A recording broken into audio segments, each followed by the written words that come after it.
Hello, I'm John Michael Chambers, and I want to welcome you to Intel and Insights with Juan O'Savin, now published weekly every Thursday at 6 p.m. Eastern. I also publish a monthly 1 hour program. You may have seen it, The 40,000 Foot View. Please visit and bookmark johnmichaelchambers.com and my Rumble channel to view these episodes. And also be sure to visit thejennifermack.com to avail yourself to an arsenal of films, books, and swag for the MAGA movement with the seal of 107 all over it. All right, so let's talk about the armies of war. Juan has been serving this nation since the time of Ronald Reagan. He's very well connected, and I'll leave it at that. His clandestine assignments and self-imposed directives, many of which are unknown to the public, play a critical role in protecting this nation and its interests for decades. A good friend and a most valuable voice and resource for the new media. Please welcome Juan O'Savin. Thanks for joining us today, Juan. Hey, good to talk with you again, John. And of course, I always appreciate we get a lot of feedback from your audience. And as I was mentioning to you off the air, but I want to say it on the air also, you have a steady at the wheel demeanor, which is necessary in times like this. And even your question, where we're looking at, kind of the battle, the armies that are in play right now. When you're in real combat, you need people that are very coherent. They're aware of their surroundings. They've got the 1,000-yard stare. They're not dropping their guard, and they're not, twitchy, spooky. They're alert and they're paying attention, but they're not going off half-cocked. And so your way of presenting and engaging with your audience, I think, is extremely appropriate given the situations that we're in right now and the ones to come. And that's why I actually always enjoy tremendously the time I get to spend with you and your audience specifically, because you attract a certain type of personality viewer to your show because of the way you present. So, Well, hats thank off to you. you, bro. Thank you very much, Juan. It means a lot coming from you. And the reason I do, folks, what I'm doing, particularly here with Juan, is because it's his voice that needs to be heard. So let's get right down to it. Juan, here's the question. Let's talk about, I'll frame it up first. The enemy has been clearly defined and identified over these years, the both foreign and domestic enemies. In this, what's turned out to be the modus operandi has been an information and psyops war. And of course, the election theft of 2020, which is an act of war. Let's talk about the open border and the armies of war facing America right now. I mean, the kinetic war of sorts that, in my opinion, is coming to the streets of America this year. So here's the two-part question. Just who is coming across this border? Are the armies of war being represented by the UN Blue Helmets, by the army of red Chinese soldiers, the mercenaries, say, funded by Soros and other evil entities, all the above? Who is coming across the border is question one. And question two is, what type of attacks will we, the American people, endure on our homeland, and on what fronts? How do you see that playing out towards the end? I turn the airwaves over to you, Juan. Again, we've got probably less than 23 minutes to go here. It's your turn. Well, first off, these groups that are coming into America, pretty disparate. There's a lot of variety in there, but salted in amongst some women and children and people that otherwise are, farmers, derelicts off the street, prisoners for any number of different reasons, are some pretty hardcore monsters with real histories as monsters. One of the things that I was talking with folks about related to helping some of the people that have gotten into the country, especially women and children, both male and female, by the way, is all of the raping that occurs within these groups or communities as they come to the U.S. and literally unbelievable horrors of sexual assault, the rape trees. You're bringing people into the country that on a emotional or personal basis are extremely traumatized. And even after they get into the country, they continue to be traumatized. They're in the grip or the control, the tracking of these cartels that are trafficking these humans in. One of the aspects that's not really widely understood is these people all have cell phones, and their families have cell phones back at home. Oftentimes, when we get these people apart, talk with them privately, if they don't pay the VIG to the cartels that brought them here into the country, one way or another, harm is done to their families back at home. They're threatened. Some of the things that happen to those families are undescribable. And so they're here on a mission that they have to stay on point, or other family members will suffer, half a world away. Others of them are bought here with all sorts of promises if they pull off certain missions.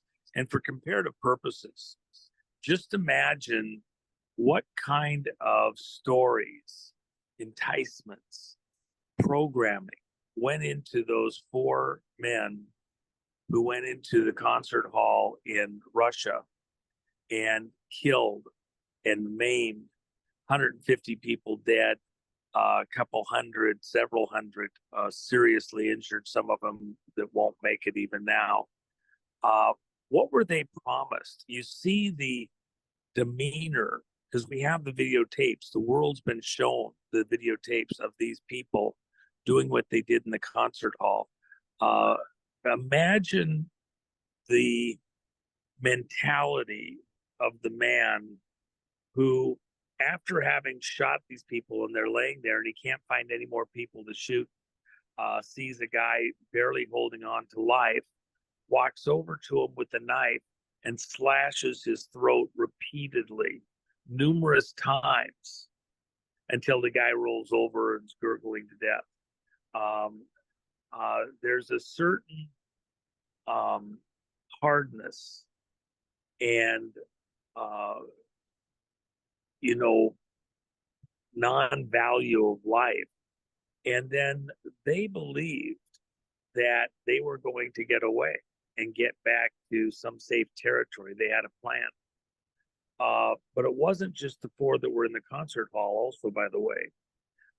11 others were picked up that were running the support locations, the safe houses that were used to get them to that target, to get them into the building, to do what they did.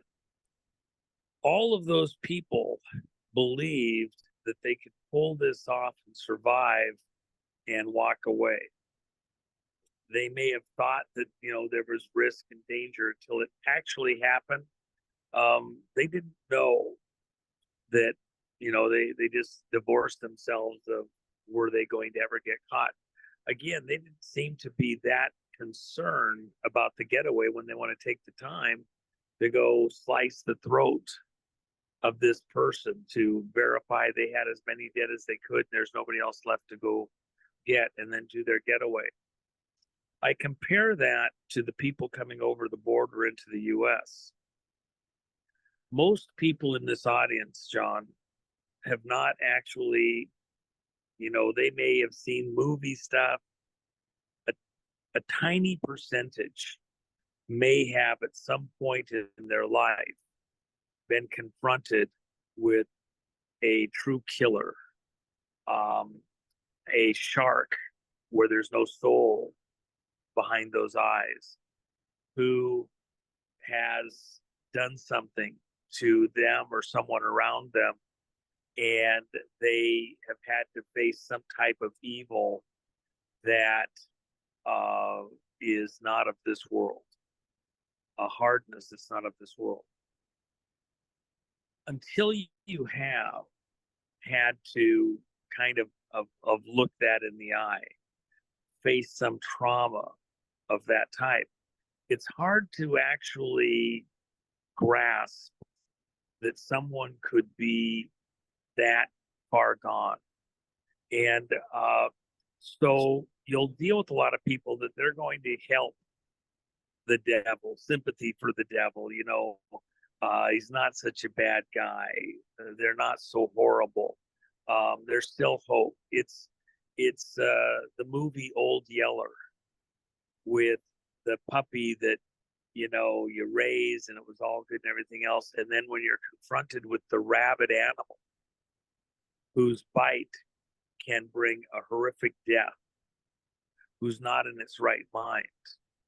Um, we see the people coming over the border. They're just looking for a job. They're just wanting to try and do the same thing that our ancestors did, coming to the promised land and do something to try to survive and raise a family and enjoy the American dream. At this moment in time, you cannot be confused. And I know that when we talk to these audiences, a lot of people, well, I'm not confused. I know exactly what the threat is. Actually, that might not be completely true. We had multiple military units just in the last couple of weeks that were training, very large numbers of military units training to protect entire cities against an armed attack by coordinated forces to assault a city, kind of like what was done on the concert hall, and to defend against this type of armed attack. That just happened. That were practicing for it, the people that were involved in that had never had to train for such an event here on American soil, and we're getting spooled up and getting ready. There is going to be civil unrest in America. It's going to be a horror. It's going to be gripping. It's going to be tragic. There aren't enough police. There will be coordination amongst the citizenry. The only thing I can tell your audience, and that people need to understand, and our enemies will learn, Americans, for everything that's wrong, everything that's screwed up, at some point, we still operate as a people, and our numbers are such that I've talked about, you need 80+% coherent in the same mental zip code. Trump doubled down on that just recently to point out in some of the polling that we had that the number of coherency right now amongst the American people, based on some of those polls, is at over 82%.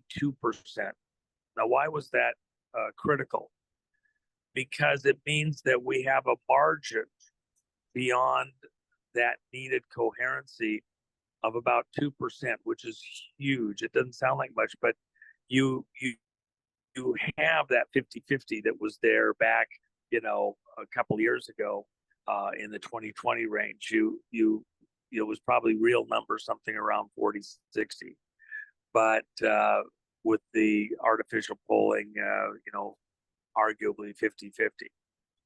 At those kinds of numbers, you can fall into civil war instead of just civil unrest. And America fails to work together enough, and we come unglued, become apart as a country. As that number has continued to climb, it means that while we may have civil unrest and agitators and problems in the country, we actually are moving out of danger of civil war to some type of coherency, cohesion amongst the population against a common enemy that we more and more readily can agree who that is.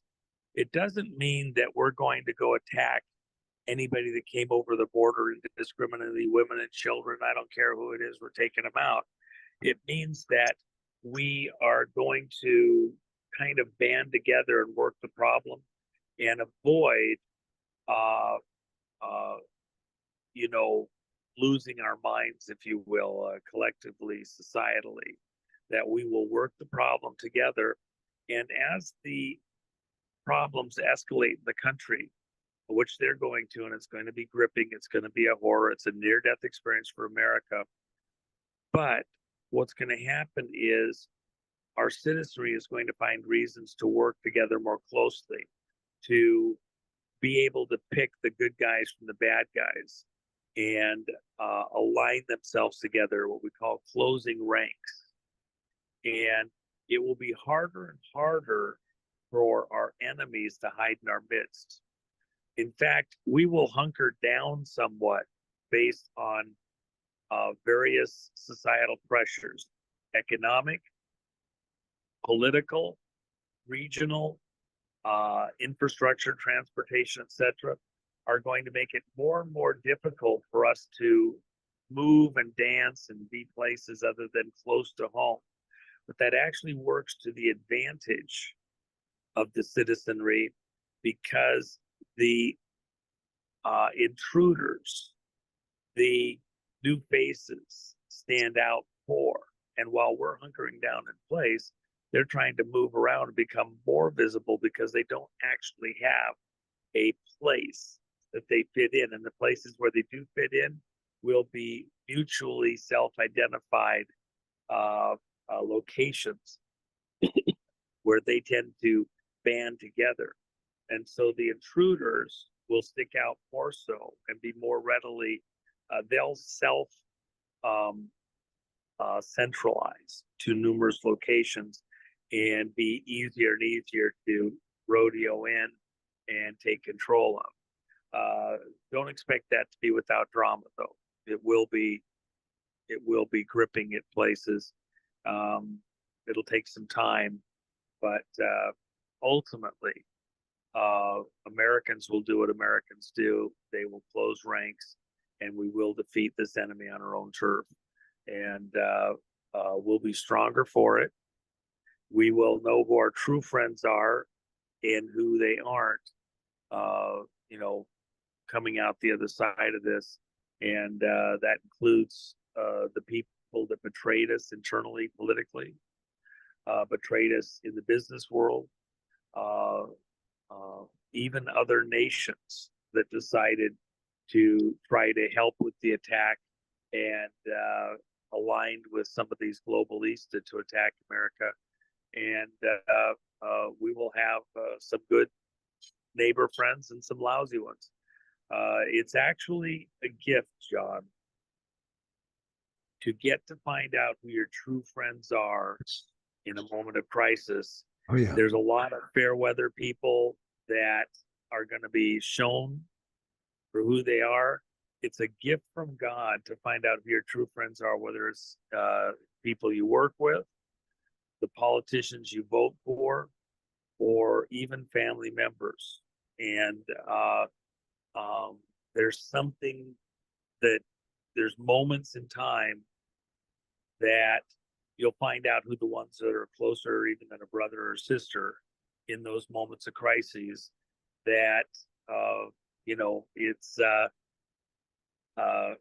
people in the foxhole together, and you find out who the true ones are that are real warriors and that you can fight shoulder to shoulder with, and the ones that you really, once it's over with, you don't need them around anymore because you know what they really are under pressure, who they really are.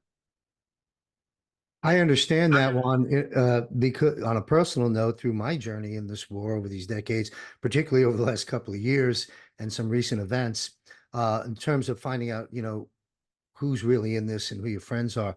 Time is short. This has been very, very informative. I want everyone to go back and listen to the very carefully chosen words that Juan has used to describe what is in fact coming our way. I have a couple of quick questions to bring us out of this broadcast. Some of the takeaways for me to our audience has been the objective to avoid civil war, which has been what the enemy has wanted, because tragedy brings unity, and Americans are going to unite to an extent, and fight the true enemy at the right time.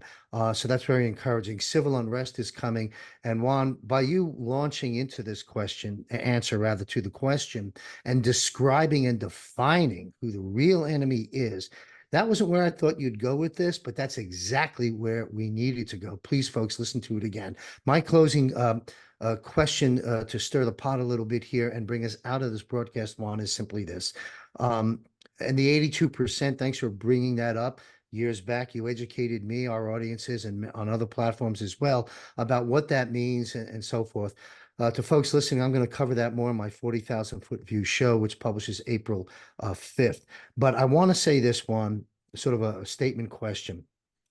It's my understanding that through the executive order, I think it's 13848, President Trump put forward before moving the White House to Mar-a-Lago, I'll say it that way. He, in this executive order, federalized the National Guard. In other words, they're not just domiciled to the state that they serve in. That brings maybe 1 million to the table if needed. There are 200 generals, as we've come to learn some years back, that are with the president, and 200 generals, one would understand, has a lot of influence. That will such forces, because you alluded to the fact that the police are scarce, and we got some issues there, and God bless and protect the police. But would these National Guard that have been federalized, were they federalized for a moment such as this? And with the armies that are with the commander in chief, who is President Donald J. Trump, how will this play out if this is activated to protect the American people in their own homeland? How does it play out when you have imposter executive branch president in the White House? How does this work? Well, two Tough things. question, I realize. And actually, I don't think it's as tough as you think. First off, Okay. what's happening in America right now is we're going through the disclosure period of declarations being filed in court from the people who actually stole the vote in 2020, the people that were involved in the technical campaign behind the scenes in the year prior to the vote in 2020, and right up through the morning of November 4th, when the electronic fix was put in place to flip the vote in America to Biden over Trump. Over the ensuing months, over the next 60, 90, 120 days, it will become increasingly difficult day by day to stand on the concept that Biden won the election. The information coming forward, the hard data, the statements by the people who did it will be almost impossible to deny.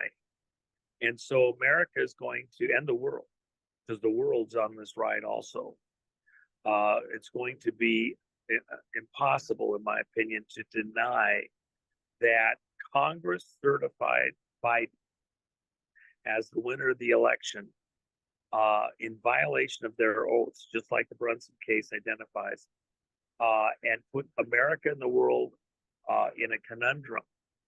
If they had done an investigation, as Ted Cruz and others asked for, third of Congress asked for, if they'd done the 10-day investigation to verify before they certified, Biden would not be president. We know enough of the material. It was known then about how the fix was in. And as people learn that, they will be faced with and forced to answer the question at a personal level: who is the true president of the United States and who is the fraud, the person put into office via fraud? And who are the persons who did that behind the scenes that are pulling the puppet strings? Remember, Putin the other day in the interview with Tucker said Biden is not running the United States of America. Now, you think Putin doesn't have intelligence sources also and contacts? Of course he does. And he said, most people, of course, say it's Obama and the people around Obama, that three-letter crowd. But the reality is, Putin says, you don't even know the names of the people that are running America, but it doesn't matter. Just suffice say that the illusions of who's in control and who's actually pulling those strings, the American people. Why did you say it didn't matter? Because the American people need to understand that whoever they are that are currently pulling the strings of the people that are the visible side, Biden and crew, the true president, not the one fraudulently put in place, is Donald Trump. And there's a component, a very minimal, small component, but in the most critical, pivotal position of the military, who does understand that and that have been working patiently, precisely, diligently behind the scenes for the moments that are coming. Having Trump in the wings, as Kim Clement talked about, there will be a moment when America collectively asks the question, and the world along with us. We have two presidents. How can this be? We have two presidents. And how does that get resolved? When the moment comes, at the right moment, the American people will know what to do, and they will react properly, and they'll be helped to act properly, including all of our military. Those military personnel have moms, sisters, wives, relatives, and they're Americans. And there may be some infiltration here and there. That'll get sorted out soon enough. Believe me, a day of reckoning is on its way, but by God's goodwill and his grace, we will come through it just right. We'll be a stronger nation for it, and we will go out and help the rest of the world where they're also in the grip of these monsters who've tried to take over control of the world for their own purposes, destroying everything in their path so they can regrow it their way. We're going to get through this, God willing. I see that. No question in my mind. Keep the faith. A very encouraging answer. And you're right. As you broke it down right out of the gate, it wasn't a complicated question. And the reason being, just to remind us and go back and listen to it, folks, perhaps 60 to 90 days, we'll see how much time it plays out. The American people will know the difference and know the truth and who's what. So I want to thank you, Juan O'Savin, very much for giving us this time today. And I want to thank our audience for joining us. I'm John Michael Chambers, Intel and Insights with Juan O'Savin, now published every week, every Thursday at 6 p.m. Eastern. And join me for my 1-hour monthly program titled The 40,000 Foot View. Please visit and bookmark johnmichaelchambers.com and my Rumble channel to view these episodes. Also, be sure to visit thejennifermack.com to avail yourself to an arsenal of films, books, and swag for the MAGA movement with Juan's signature and seal all over it. Where we go one, we go all. Make no mistake about that. Please stay safe, everyone, and God bless.